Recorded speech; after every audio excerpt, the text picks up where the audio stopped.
Donc, on va encore s'intéresser plus particulièrement aux solides cristallins.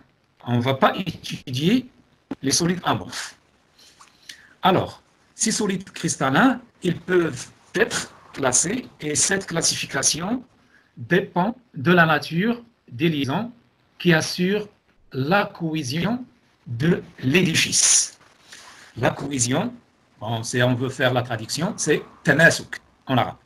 La cohésion de l'édifice. Et on peut distinguer 4 molécules, 4 modèles plutôt.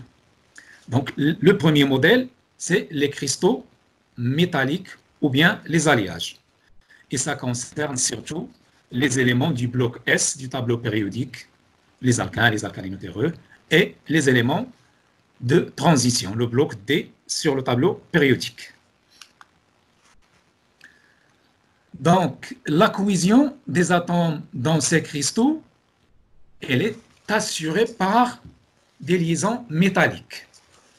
Et l'origine de cette cohésion, c'est les interactions électrostatiques entre les ions positifs et le nuage électronique libre ou délocalisé sur tout le cristal. Car, comme vous l'avez déjà vu en liaison chimique, la liaison métallique, ou bien un métal qui est caractérisé par la liaison métallique, on peut considérer qu'on a un cation ou bien des cations qui sont dans un bain d'électrons. Donc les électrons de la couche périphérique, ils sont libres, ils circulent et le cation, voilà, il est représenté par le signe positif. Elle rentre en interaction avec les électrons là, c'est en couleur dorée. Elle rentre en interaction électrostatique. Charge positive avec charge négative, ça donne une interaction, une force électrostatique.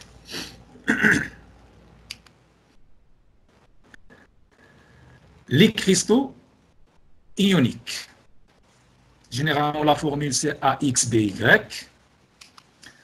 Donc, la cohésion au sein de ces cristaux, elle est assurée par des interactions électrostatiques entre le cation A qui a une charge N+, et les anions qui ont une charge N-.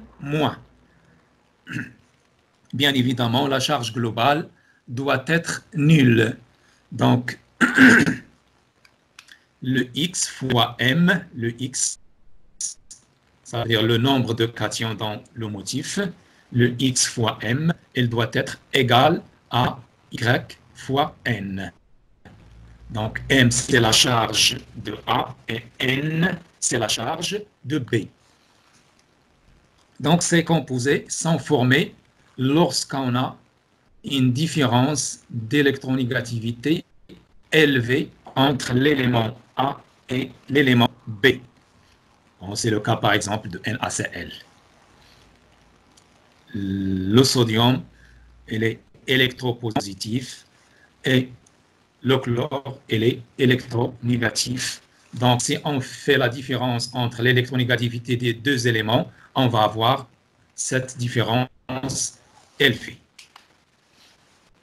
Les cristaux covalents, donc les atomes qui les composent sont liés par des liaisons covalentes. Le cas qui illustre bien ce genre de cristaux covalents, c'est le carbone-diamant et le carbone-graphite. Le diamant, vous le connaissez tel que vous le connaissez dans le langage utilisé. C'est précieux, le carbone-diamant. Le carbone-graphite, c'est comme le constituant des crayons. Il est très fragile.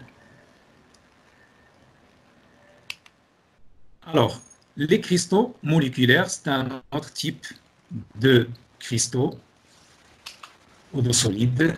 Et la cohésion dans ces cristaux, elle est assurée par des liaisons intermoléculaires telles que la liaison hydrogène.